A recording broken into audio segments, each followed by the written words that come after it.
actually both planned this attack on their father, on Angeli, killing thousands of people as a way to basically depose him of power and assume control for themselves.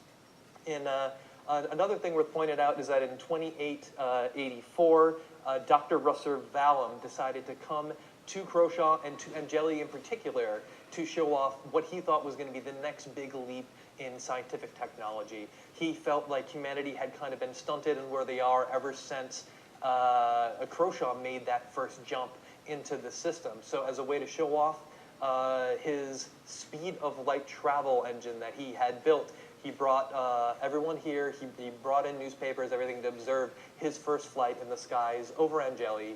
His engine exploded, obliterating him and the entire ship. And ever since then, nobody's attempted speed of light travel because of the dangers that popped up in this situation. Another fun little fact about Angeli here is that this is where Traveler's Day first started in 2905. Traveler's Day is just a day where people come together and celebrate where they have been over the past year throughout the Empire. It's a cultural, it's got a kind of like significant event. It also kind of brings this planet into planet-wide celebration since the first one happened here.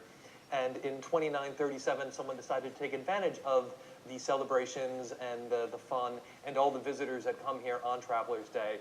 And in 2937, there was a massive heist of Angeli aged whiskey from different distilleries around the planet.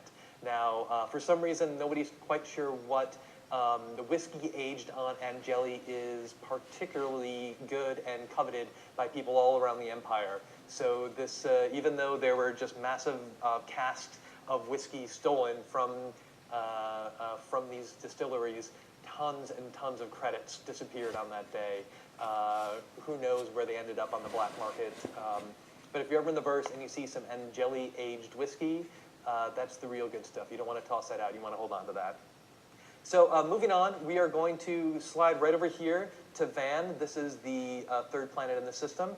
And it's, let me back it up a little bit, but as you can see, it's kind of on the, it's supposed to be on the edge of the green zone. This is one of the things in the star map we will be correcting because this is a very cold planet. It's one of those that if this wasn't the first system humanity went to, we might not have even terraformed it because it is bitterly, bitterly cold here. Think like the top of Alaska or Norway, Siberia-esque landscape all around this planet. But since it was only the second one here that in the system that we jumped into, we decided to do something with it anyways.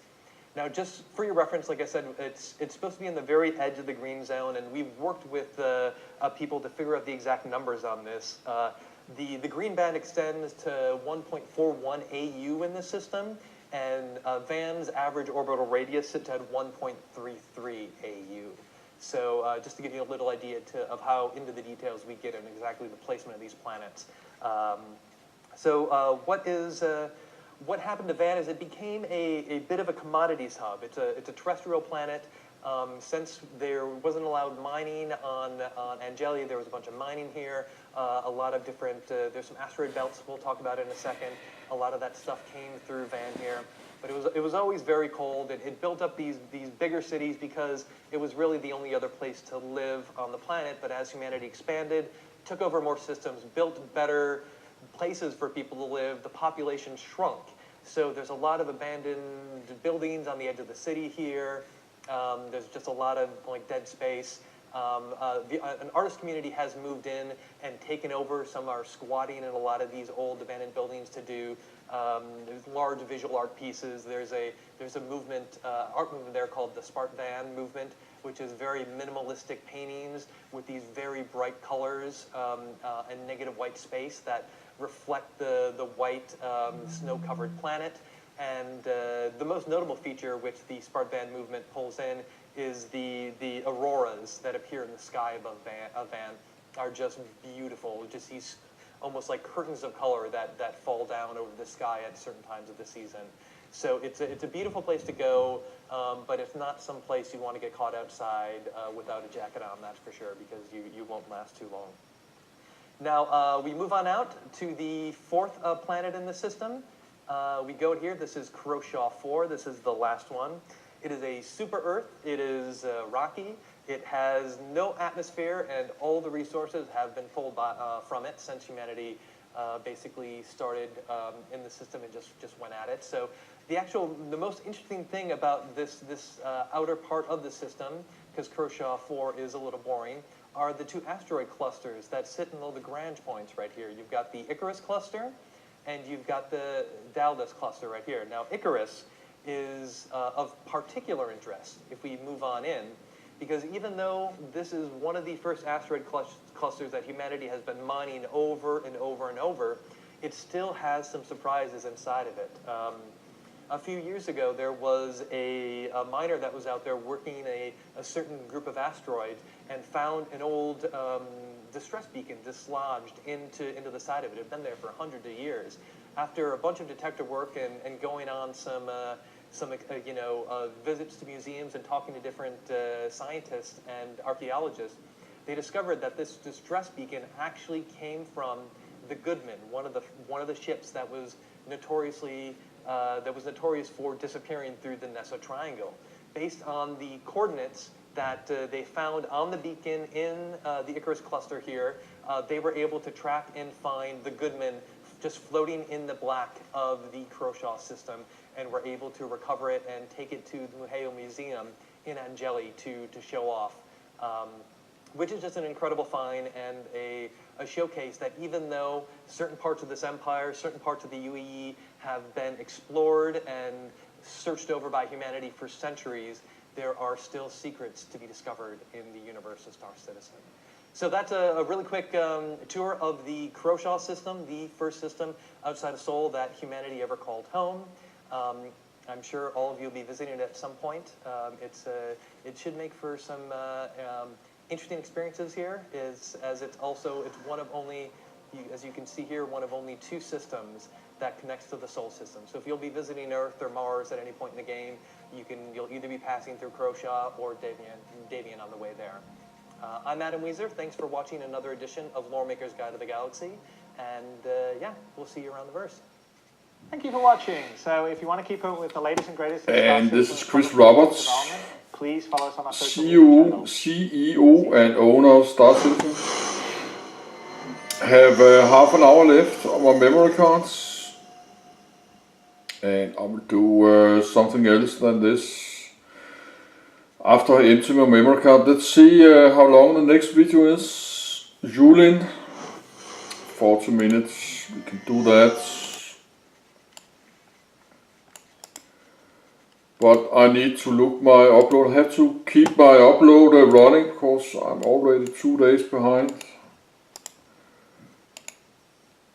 Yes, that's Julin.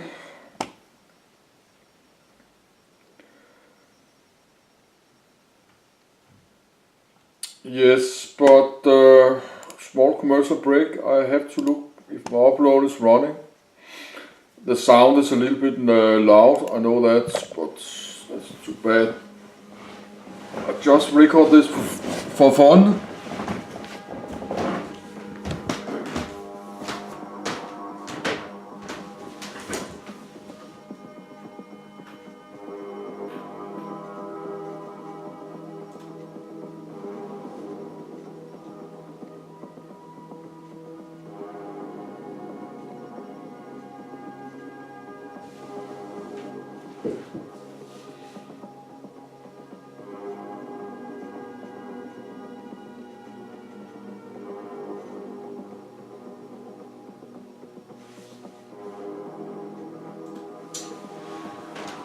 The upload is running.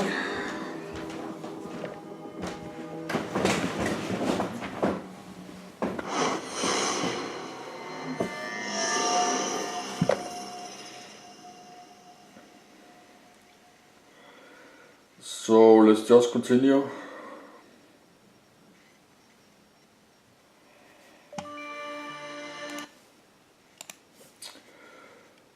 But that's too much information for me, and I did watch this 6 hours yesterday. That's too much. 3 hours is enough. That's the Julin, And we have the Julian 1. That's iron planets, habitat no. And iron planets that has been mined of anything worthwhile. Now its best known features are small impact craters and mining scars that cover the planet sides. So this is an out-mined planet. Then we have a space station. Yulin Flotilla space station. A cluster of stations and ships near the system star is Yulin's most populous area, boosting markets, crater in trade and vice of all sorts, making it a popular destination. This is a busy trading station. I have a Yulin number 2, it looks like ocean planets. Smog planet, habitat no, and uninhabitable prismatic smog world with a particularly colorful atmosphere. And I still don't know what a smog world is. Yulin 3. Terrestrial, rocky, habitat yes. Consider it a relaxing resort world by the Bano. This planet's atmosphere is lethal to humans. The Bano have built a sealed ecology, I don't know, is picturesque. They use many special words. This is, I think there's some English write this. It's not Americans that don't write that like this. Location to encourage human vacations to experience this world's strange beauty of ammonia, oceans and black vegetation.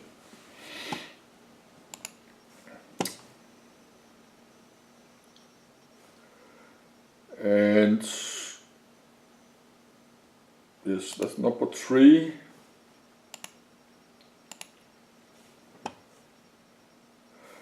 I just read that. The number 4. Habitable, no. It's a desert planet, an arid desert world that the Bano have left uninhabitable. Instead, the Bano utilize the planet's bizarre rock formation, some of which reach the cloud line as natural obstacles in a racetrack.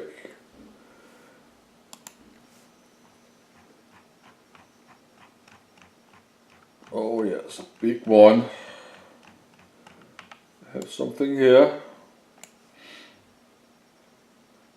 Yeah, Yulin 5.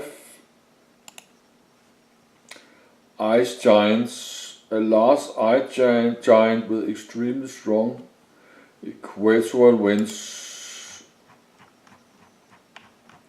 And we have one more far out.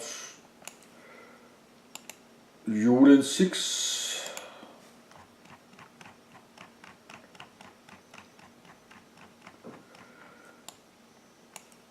That must be a very cold planet. Gas giants.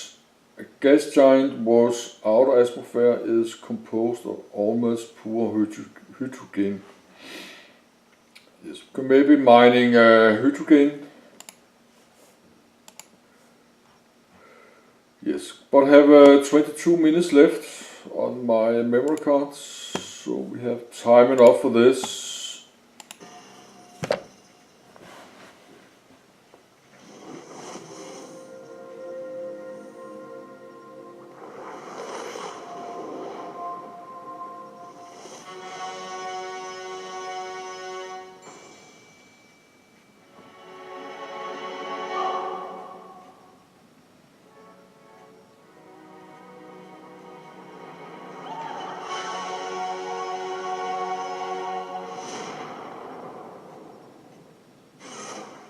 everybody!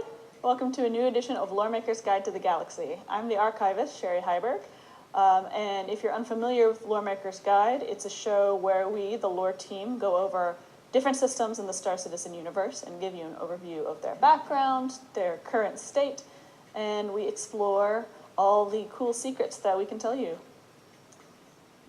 This week, we are doing Yulin. So let me just pull it up. I was there for the creation of this, which is part of the reason why I picked it. And there's another reason why I picked it, which, I mean, I assume if you haven't found out about it yet, I'm not going to say it. But if you have found out about it, nice. All right. So let's start with just a general overview of the system. This is a Banu-owned system. It's in the Banu Protectorate. For those who don't know, the Banu Protectorate works sort of like a loose confederation of systems. They don't have an overall authoritarian government. They kind of just organized by guild or they protection. They kind of mutually pull resources into a giant protective umbrella. That's more or less the Banu way. They're not too big on laws. They're not too big on authority. But what they are very big on is commerce and guilds, which are known as Suli. And Yulin is rife with all kinds of Suli. It's also a hub for gambling and vice and starship racing and Saddleball, which the Banu are completely obsessed with. So, let's visit the star. This is a yellow dwarf. It's very much like our star. In fact, it's the same type of star as ours, kind of a little sister star here. It's about 4.4 billion years old, whereas ours is about 4.6 billion years old. So middle-aged in star years, doing pretty well, looking pretty good. Still got good 5 billion years left in it before it burns out in its way, becomes like a red giant, and eventually a white dwarf. It's a longer process, but I won't get too far into it. It's a good little star.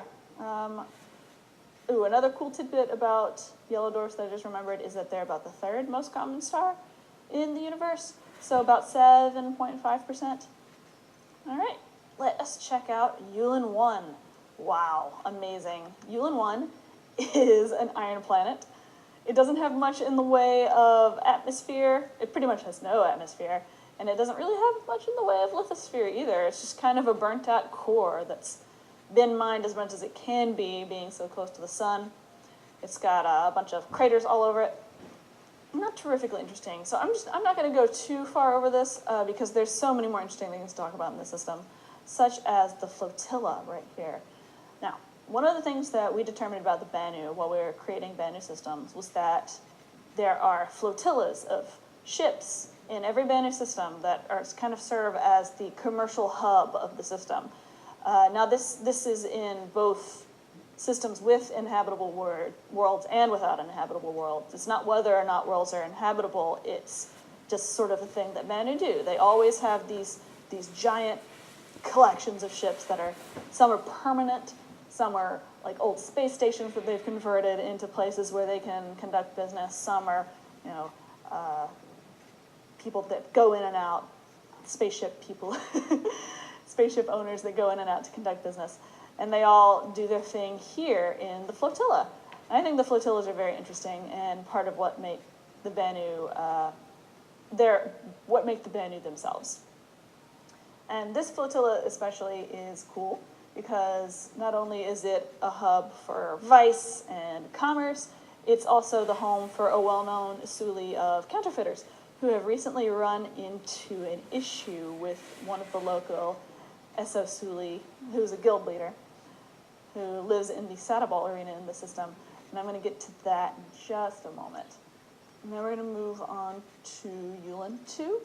This is going to be a brief stop in our Yulin adventure. It's a smog planet. And smog planets are like Venus. They have very thick, very dangerous, very high-pressure atmospheres. No, it's not possible to live on them, and no one's really figured out how to terraform them for a living.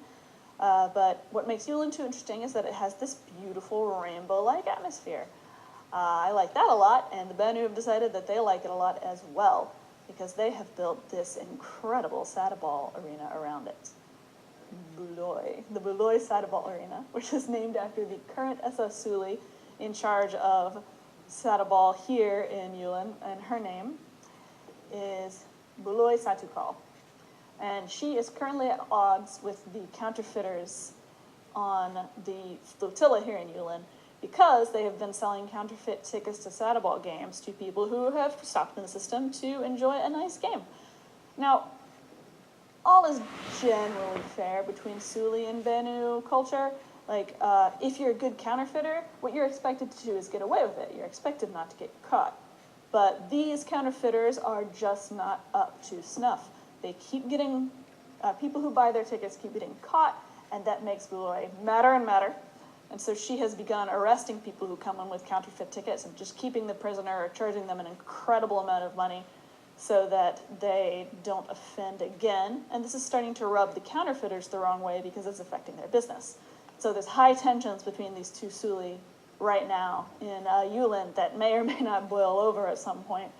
Hopefully either the counterfeiters will get better or Buloy will decide that, well, I don't know what she'll decide. She'll decide something. She's pretty ruthless. She worked really hard to get to the top of this Saddleball Suli, and she is not about to bend her rules for success. All right. Now let's move on to Yulin 3. I'm very excited to talk about this one. While we were building Yulin, one of the things I personally like to do when we're building systems is to research scientifically interesting planets and shove them in as much as I possibly can. This, however, I cannot take credit for. This was Will's idea. We had just been reading about different Kepler planets and theories about what kind of vegetation they might have on the surface, what kind of atmospheres they may have. And we had also done some reading about hypothetical types of biochemistry. And so Will suggested that we make a planet that was ammonia-based in the way that planets can be carbon-based and silicon-based. This one is ammonia-based. It's a hypothetical type of planet where the ocean is ammonia, so the oceans are brown, and the vegetation is black. And the world is hot, and it's decently high pressure, but not enough to kill a Banu. Banu kind of consider this world a charming resort world. It's like a tropical planet where they like to go on vacation and chill out in the ammonia oceans and enjoy walks among the black vegetation.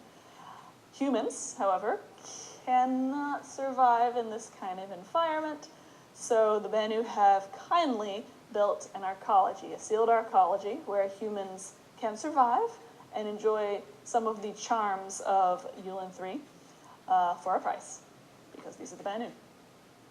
What did you think was free? Okay, now let's go over to our next planet, where is Yulin 4. There we go. Yulin 4 is a desert planet, sort of like Mars. It is home to a number of incredible rock formations that are amazing to look at. Like, picture giant arches of rocks that stretch high up into the atmosphere, or donuts that are very wide or very narrow, and wild wind-shaped and tectonic plate-shaped cliff formations. It's breathtaking. Geologists of many species are incredibly interested in it. However, the Banu use it for racing. They use these unique formations as obstacles in spaceship races, to the point where crashes will destroy some of them, making a lot of geologists very sad, although the Banu don't really care that much, especially the racing Suli that's located around here. They've got a few ships surrounding the planet. They are always monitoring activity on it. Human geologists especially are just salivating to be able to get into this planet and study it at all times. But the best they can do is kind of sneak in between racing seasons and study it in little bits and then leave and then come back. Because, human people wandering all over the racetrack, wherever it is on the planet, and keep in mind the planet is very large, are in danger of being killed and starting an interplanetary incident, which no one really wants. I feel for the geologists because I imagine these giant rock formations being destroyed by spaceship crashes, and it makes me a little sad. All right, so this here is our next spot. It's the Yulin Cluster Alpha. It is a densely packed asteroid cluster that is also used for racing. this racing that takes place here is more of the unofficial variety. It's sort of a place where Banu go and practice their digs, or practice their moves, I should say, before participating in the more, prestigious or